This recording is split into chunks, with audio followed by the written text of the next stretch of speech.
Well, that's a thing. That just happened. Great. Okay. I'm charging my phone while I'm also doing this.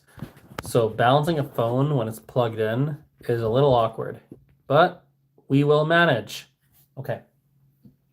Back to my water.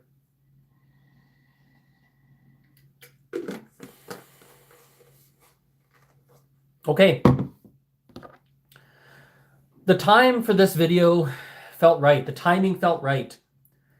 2026 is right around the corner.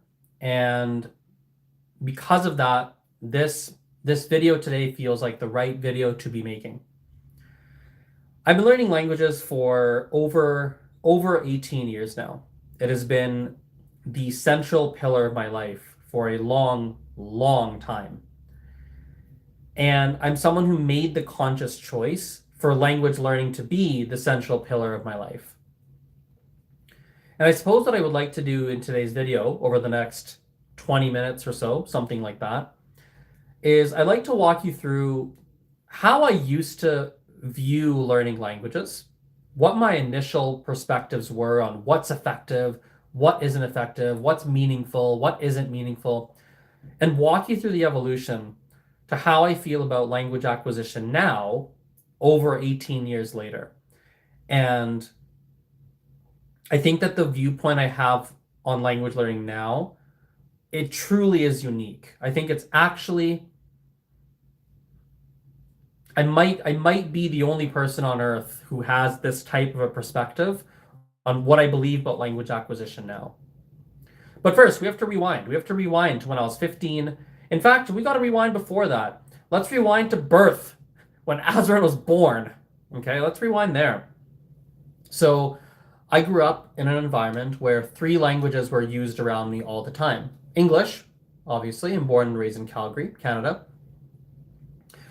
Gujarati was used. Gujarati is my heritage language. My family spoke that. And then French. French was a language primarily, well, actually entirely used at school. That's where I had my exposure to French. So 3 languages.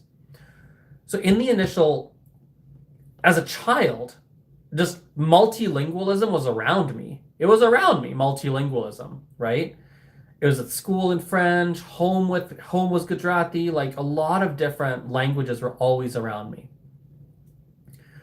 When I turned 15 years old, I had the opportunity to live in France. I live in Canada now.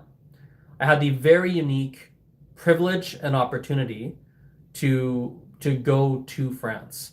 And I lived, I'm a city guy, city boy, right? I'm born and raised in a big city. I live in a big city. And where did I move to? Where did I live? I lived in the most rural place you could ever imagine. I lived in a place with 500 people. I went to school in the city, but the city was basically a town, right? It was essentially a town, basically. And I lived there with the family. It was an exchange trip. And for me, that impacted me on a deep level. It impacted how I viewed language. It impacted my personality. It impacted me on a profound level. At that point in my life, the strategy that I used, and I believed wholeheartedly in my heart, what I believed to be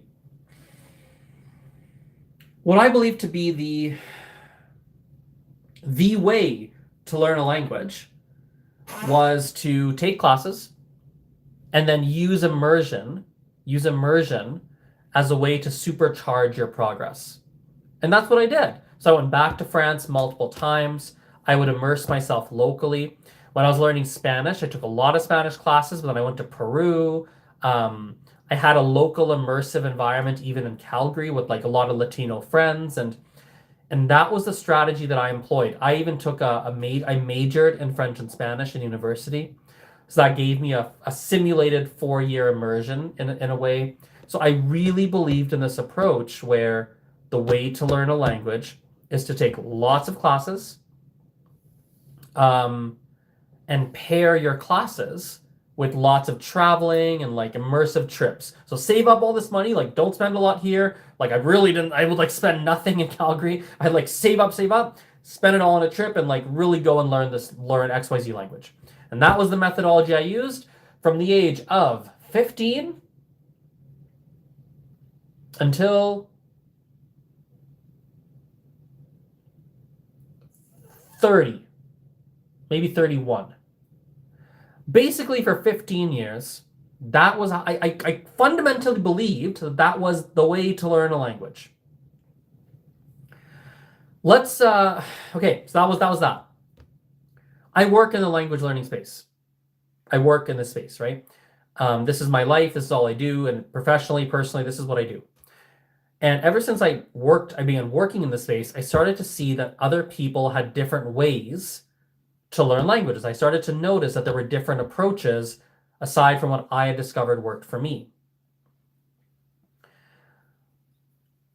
What I noticed with time, it took me time to notice the pattern, right? It took me about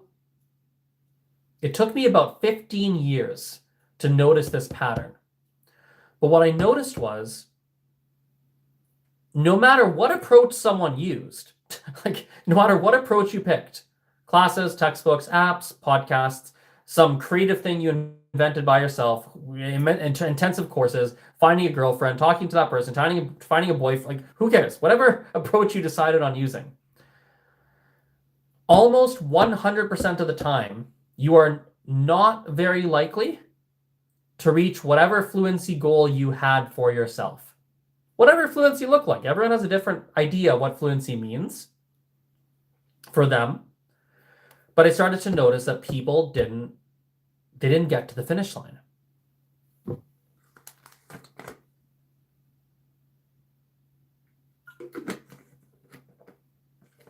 They didn't. Didn't happen. They'd be frustrated. They'd struggle. Some of them enjoyed the process, so it wasn't so much about reaching a finish line. So that's a different case, but I'd say that's the minority of people overall, from what I see anyway. And I was like, something's wrong here. Something's off. How could it be that millions upon millions of people around the world, billions, I don't know, let's say millions upon millions of people are trying to learn a language. We have thousands upon thousands of methods to learn a language and resources to learn a language. Yet, despite that, we don't have a guaranteed pathway to fluency. How could that be? How could it be? Didn't make sense to me. Think of it this way. I live in Calgary.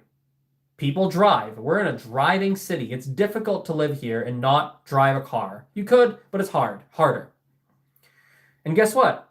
Basically everyone that tries to learn how to drive a car, not everyone, it's not like 100% guaranteed, but the vast majority of people who try to learn how to drive a car are successful in learning how to drive a car. We have systems in place, all set up in a way where if you want to learn how to drive, you go to driving school, your mom can help you, your dad helps you, or so-and-so helps you, you experiment. Like we have systems in place that make it so that a significant percentage of people who try to learn how to drive a car can learn how to drive a car. When we look at university or college graduation rates, again, is it guaranteed you graduate? No, it's absolutely not. But the number of people who graduate is reasonably high. So people do get to the finish line. But for language, absolutely not. People don't reach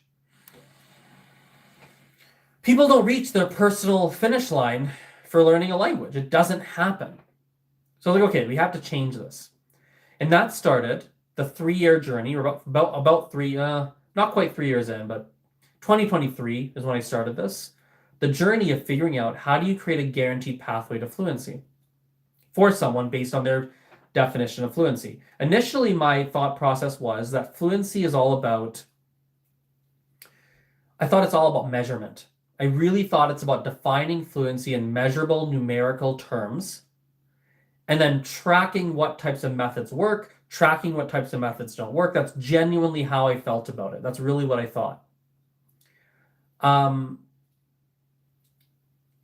And eventually I learned that that's just a piece of the process, right? Yeah. Eventually I learned that it's a part of the pie. It's a piece of the process, but it's not the whole thing. The measurement is there for sure. But what I think is really, really, really missing, right? I think what's really missing here is that we need to take into account the emotional side of learning a language. And that means, by the way, the emotional side of fluency, like what does fluency mean on an emotional level for you? But also the journey. The journey matters so much. We have to make the journey feel very meaningful for you, and we have to have an endpoint that feels meaningful for you as well. Do you know what happens when you don't have the emotions in play? I'll tell you. People get way better, but they don't feel like they got better. They genuinely get. I can think of people this year, man, that I've worked with personally or tutors worked with, and it's like you look at them, you're like, you are a different human. You are not the same human as you were 3 months ago. You are significantly better. You are like, wow, like, oh my goodness, impressive. But they don't feel it.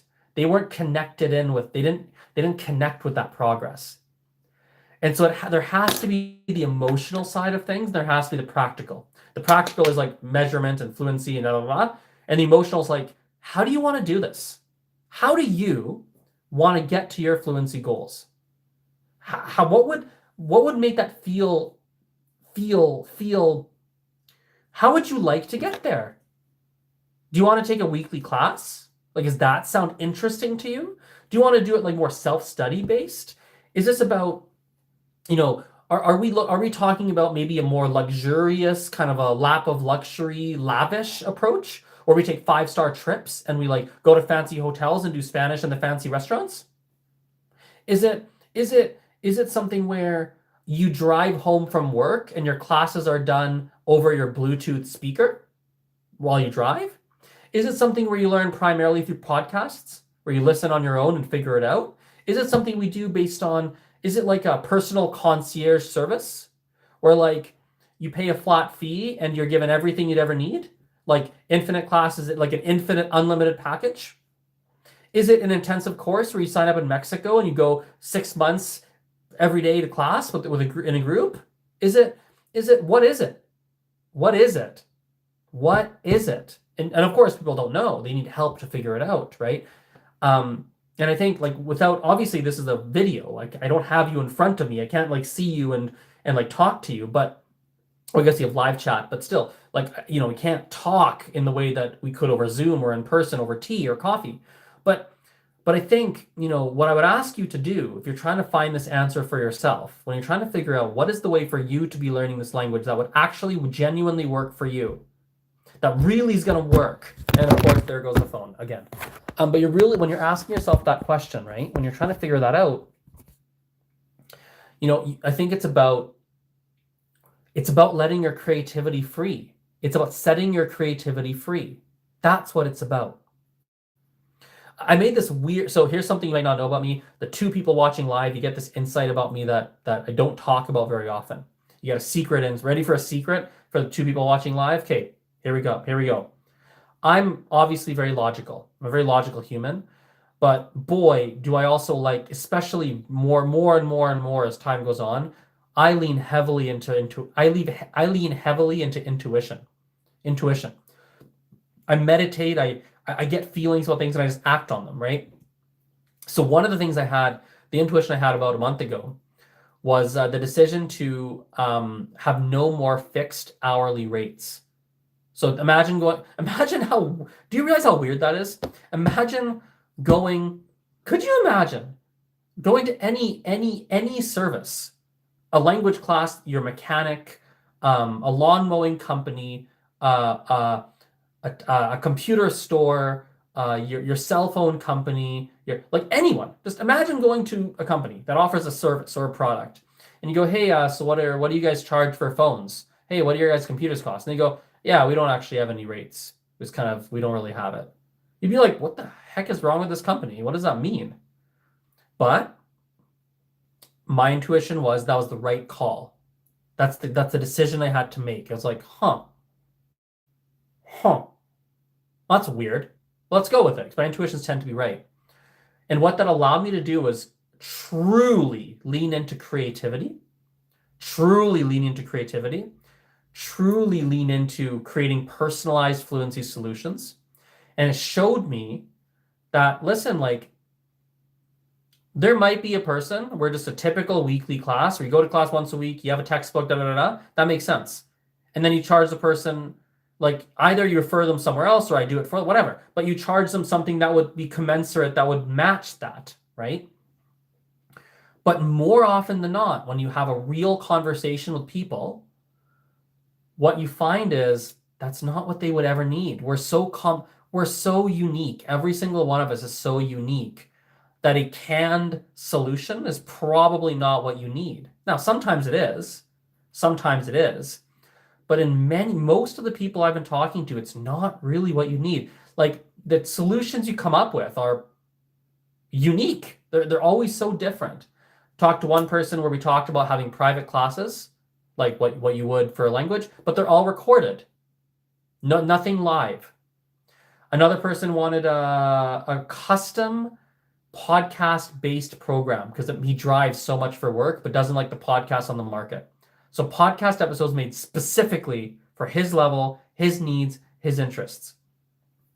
Another person, here's another person. They have an amazing system they're already using that's working for them. They're like really engaged. But what they want is just a little bit of external accountability. Someone to talk to once every 3 months. Once every 3 months, just to check in. Right? I mentioned earlier, did I mention it? Yeah, you can. Some people actually saw 2 companies. One was a few years ago. One was recently. And they offer what I would call a lavish pathway to fluency. It's done through like 5-star hotels and really nice restaurants and like exclusive events, and they get you into like certain you go to like F1, like the F1 the race cars, right? I don't watch it, obviously. The race car, and you go there and it's all fancy and you're fancy people, but you're learning Spanish at the same time. The tutor comes and teaches you, and like that's their approach. That's like how they teach Spanish. And like you read their Google reviews and like it's like, whoa, right? So so like it's you get these, like, when you let your creativity run wild and you let yourself dream, you end up coming up with these solutions that are perfectly suited to you in every single facet. Learning style, schedule, the people you like to work with, having something more auditory versus visual that fits your budget, that ebbs and flows with your life, and what matters to me personally, that does practically lead to the level that you're trying to reach based on your definition of what that would look like. And I think when we get into the emotional side of fluency, it is important to understand and think about, what does fluency look like for you on an emotional level for you? Like, what does it mean? Never mind labels like beginner, intermediate, advanced. Those are fine. What does it mean for you, like on a practical, emotional and practical level? What does it mean? One person I talked to said she wanted to feel integrated with a group of people she talks to in another language. It's about integration, feeling like she's part of the group. Another person said they want to work on their conversation. But conversation doesn't mean speaking for this person. When I asked what does conversation mean, for her it's listening. She's like, I want to understand what people say so I know how to reply. I can't speak because I don't understand. Another person said it meant singing. Singing was his definition of fluency. Singing was the definition. Singing. He's a singer, and like it's about embracing that. Another person, if you want to go in a practical direction, is about it's for her career, learning a language for her career. But even then, it's not even in her case, it's about the more she can expand that knowledge of her language, the more career options open up for her. So this is about career. It's not a language. It's about learning the language in a way that expands the highest number of career options. And that's where we got to get very strategic there. Another person learning for his relationship. It's like a crucial element of the relation. His partner speaks English and whatever, but without getting into too many personal details, there's some crucial reasons as to why this person really would benefit from knowing even a basic conversational level of the language, a basic conversational level of the language in this relationship. Like, it's a relationship thing. Another one's about familial connectivity. I have a client starting up in January, in fact, and this is about family bonds. This isn't language. It is language. It's partially language, but this is family bonds we're talking about. This isn't like, I'm going to teach you grammar and you're going to do worksheets. Like, no, that's not what we're doing here. That's not what we're trying to solve. It's about the family bond. Another person, I have the note here. Another person, it's about respect, right? I can't force my language on them. It's like, interesting. That's different. See, we're such narrative. The human animal is a narrative animal. We're narrative. We view. I actually learning this in a course. I am enrolled in a course right now. Okay. And in this course, I'm learning about a lot about the brain, interestingly. And one of the things that apparently I didn't like, I kind of knew this, but it's really hitting me now. I think in a technical scientific sense, we actually layer a story on top of reality. We don't see reality. We see reality through our own filter. And if you change the filter, your actual reality changes. It's wild. It's very interesting. Like, objective reality changes when you change the filter, which is wild. So what I think what we find is that when people go and learn a language, right, they have a narrative they're telling themselves about that learning process. The way they're learning the language also is also attached to a narrative. So imagine going to a class where your narrative is, I'm learning this for my work. I'm learning this because it opens up career opportunities. I want to learn things that open up. I want to learn things that help me in my career. Imagine that. But then your teacher's narrative is, okay, I need to help you speak with correct grammar so that you don't embarrass yourself. I know someone who actually has that kind of mentality. It's about helping you avoid embarrassment. This person isn't thinking about embarrassment. They're thinking about what opens doors in my career. Your teacher's thinking, how can I help you avoid embarrassment? There's going to be a mismatch. It's not going to work. It's not going to be a good fit. It's about matching narratives.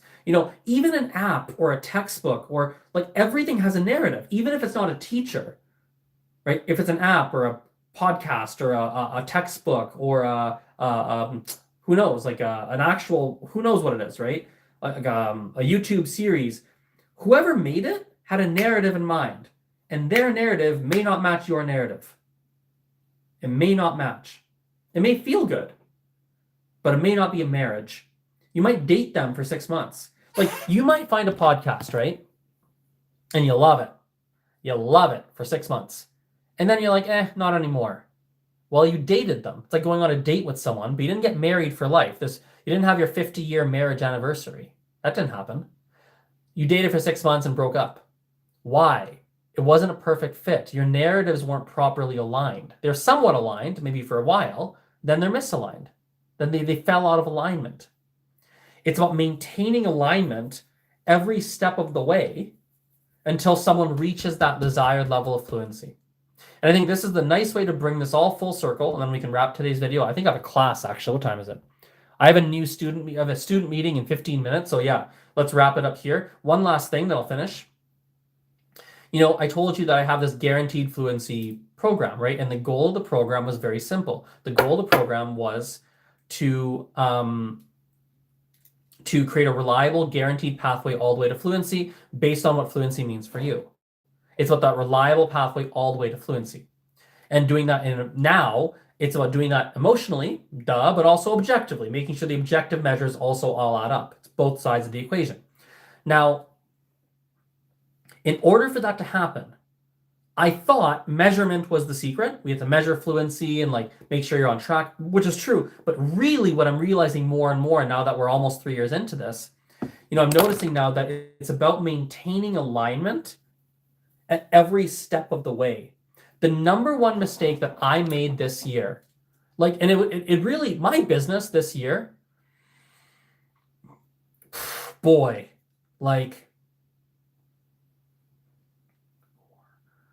I think I could have doubled or tripled. I could have probably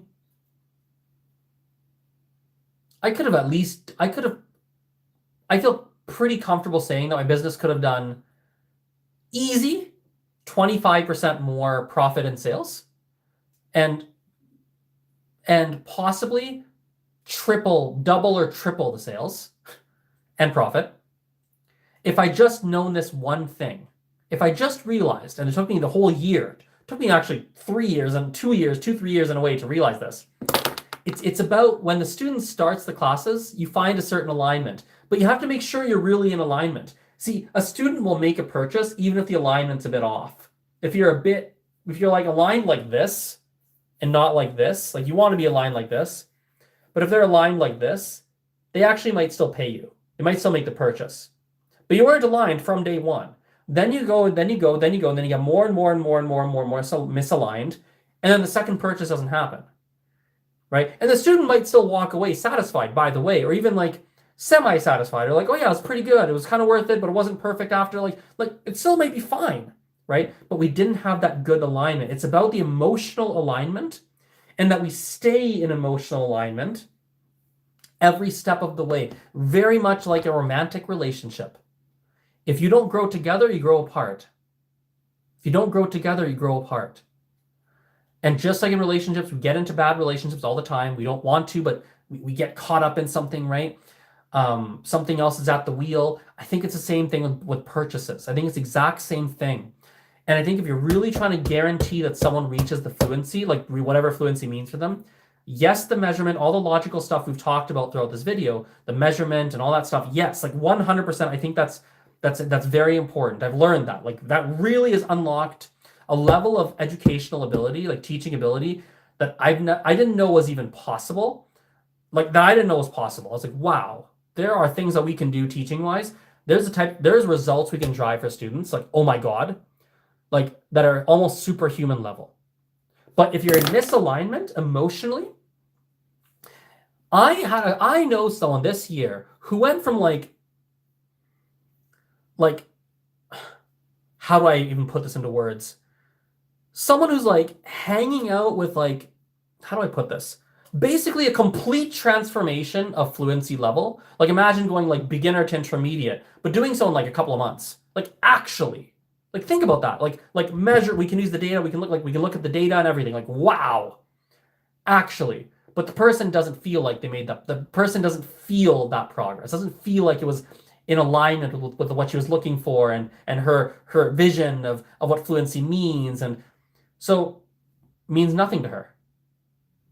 It means nothing. Doesn't matter that she can hang out with native speakers now. I saw this person hanging out with native speakers. Like, that person is hanging out with native speakers. What? Doesn't matter to her. So it wasn't the point. My narrative and her narrative were maybe partially aligned in the beginning, but we didn't stay in alignment throughout.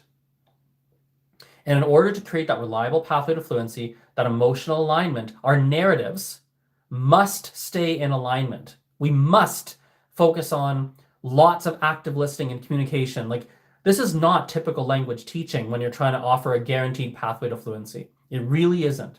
I do not believe it is. I think this is much more like this is something else, man. This is a completely different skill set. So to wrap it up, I think for you, if you're watching this right now, I think the big thing for you to, the big thing to take away is ask yourself objectively, what does fluency mean? Like practically, like be practical with yourself. Like, what does this mean? Ask yourself, actually, no, wait, stop, take that back. Ask yourself, what am I saying? Ask yourself emotionally. The practical is almost secondary. Ask yourself emotionally, what would it mean for me, for you, to feel like in your heart of hearts that you've crossed a finish line? You're like, aha, that would be so worth it. And then take 10 minutes, 15 minutes, and just ask yourself, what kind of pathway? Let my imagination run wild. What kind of pathway would be really what I feel really connected to? Is it through group classes? Is it through private classes? Is it through apps that I want to do this? Is it through is it through really try and get emotionally connected in with it before you dive into the practical? And I'm always one thing that's changed in my life, especially over the past month, is I've been having more and more conversations with language learners to help them find that emotional pathway to fluency for them. and then to pair it with the practical solution. Like, okay, you know emotionally what it means. How do you get there in practical step-by-step terms? If you ever want to have that conversation, by the way, just go to my website, fill out the Google form. I'm always happy to talk with you for free and like just help you figure that out. Okay, I have a meeting starting in 12 minutes with a student. So thank you for watching. Hope you guys like this. And see you next time. Bye. I always forget how to end my YouTube lives. There it is, right?